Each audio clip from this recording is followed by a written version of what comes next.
Obrigado. E até breve. Até já. Nós agora vamos falar do que é o valor de um objeto. Em Portugal é a Casa da Moeda que forma oficialmente os avaliadores de ouro e vamos conhecer um que é Carlos Tavares, responsável pela comarca de Vila Nova de Famalicão. Carlos, bem-vindo ao Portugal aqui tão perto.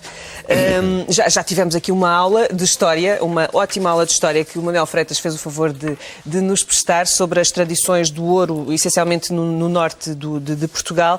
Agora interessa saber a outra parte que tem também a ver com estes tempos que nós estamos a viver, de recessão, de crise económica, que fazem as pessoas desfazer-se do ouro de família que têm para terem mais recursos financeiros.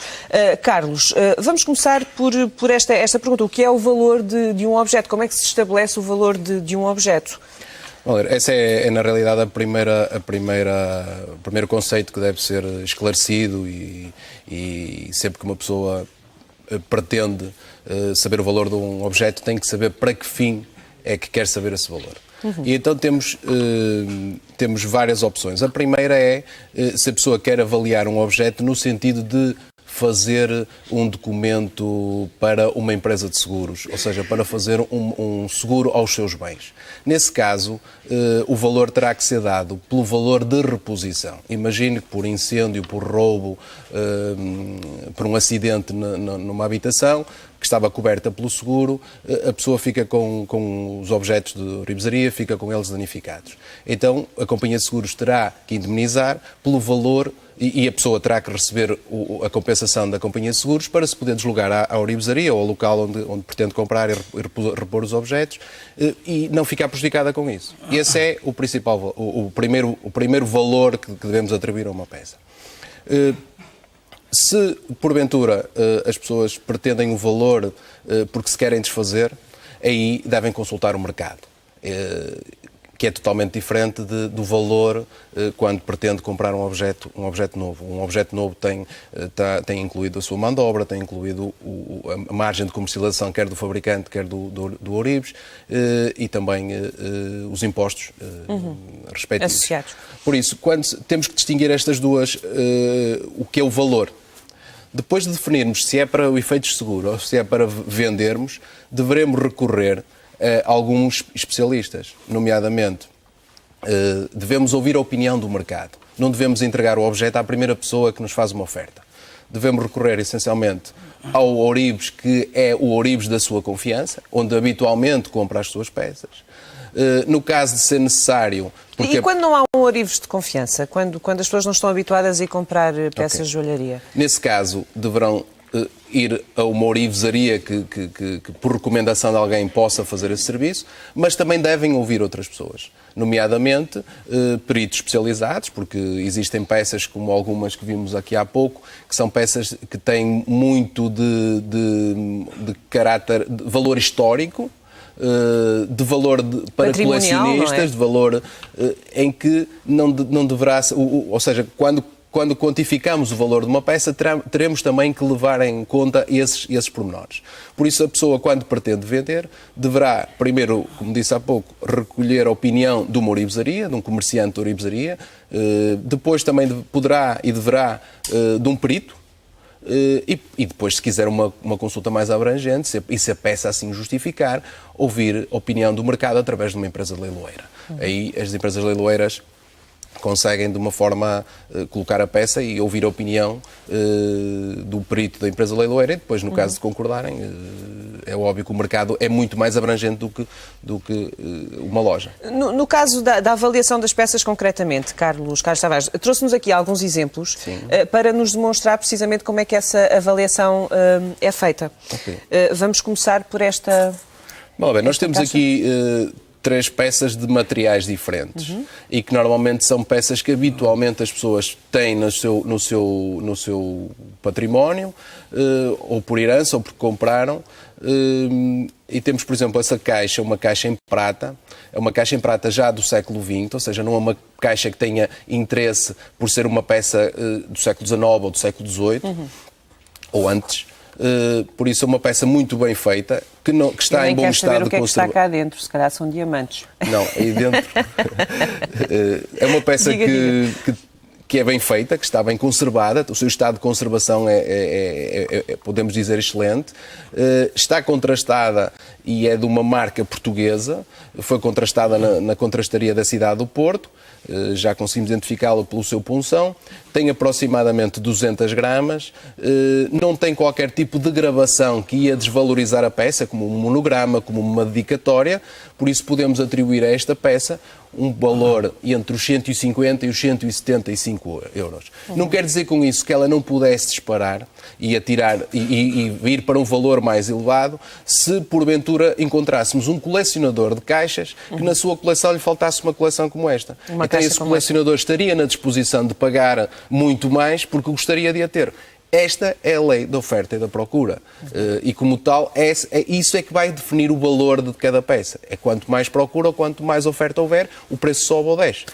Nesse caso, é um caso evidente que, para uma pessoa comum, se calhar essa caixa não teria muito interesse, mas para um especialista, um colecionador ou alguém que gostasse mesmo dela, poderia valorizá-la.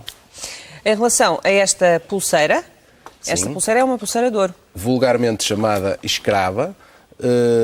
É uma pulseira em ouro também fabricada em Portugal, é uma pulseira de 19,2 quilates, significa que no seu objeto, o seu peso total, que é aproximadamente 35 gramas, o seu peso total, 80% do objeto é ouro puro.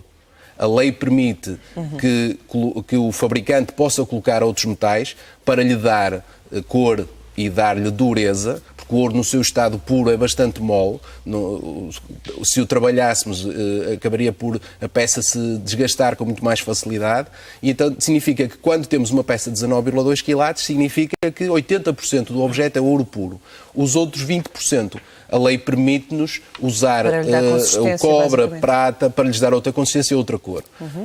Então sabemos que aí temos uma pulseira de 19,2 quilates, foi fabricada aqui na zona de Gondomar, que o seu fabricante é da zona de Gondomar, foi contrastada na cidade do Porto, tem aplicadas umas meias pérolas naturais, ela é gravada manualmente, é uma peça que também está em excelente estado de conservação, ou seja, quem a comprar pode revendê-la, pode guardá-la, pode usá-la, porque não precisa de restauro, não precisa de... Isso é uma mais-valia também. É uma mais-valia, não é a mesma coisa que me apresentar uma peça exatamente igual, toda amassada, com as pedras, sem pedras, com gravações, por isso aí poderemos também valorizar um pouco mais. E é sempre uma peça que poderá andar entre os 1.200 e os 1.500 euros.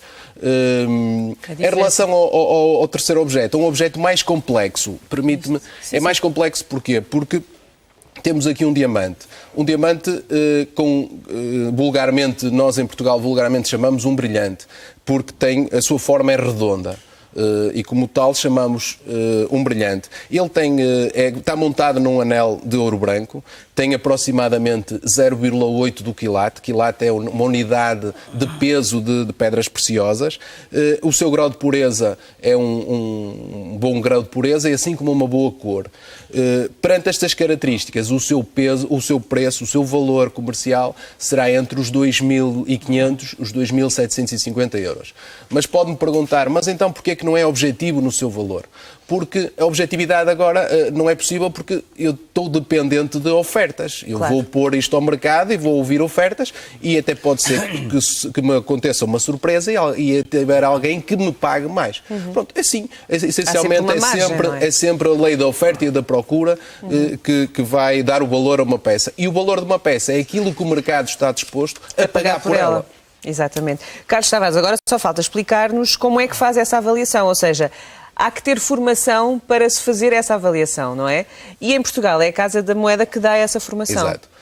A minha formação, eu sou de uma família de comerciantes e de ouribes, e de industriais de ourivesaria, por isso nasci dentro da ourivesaria. Isto não é assim uma coisa é uma coisa que nasceu comigo.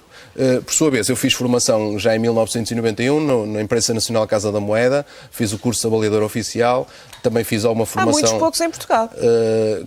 Nos últimos 2 anos já se formaram mais alguns. Além disso, depois fiz algumas outro tipo de formações, como fiz formação especializei-me em diamantes, em Antuérpia, onde fiz também formação nessa área. Mas a Casa da Moeda tem vindo nos últimos anos a desenvolver alguns cursos de avaliadores oficiais, onde lhes dá a formação mínima mínima para que possam exercer essa atividade e que depois licencia-os para depois poderem exercer esta atividade junto de uma comarca, de um tribunal, onde sempre que é preciso para efeitos de partilhas, para efeitos de um conflito, são esses os que são convidados a participar e a decidir qual o valor do objeto, que muitas vezes é posto em causa. Tem havido mais trabalho agora, ou não?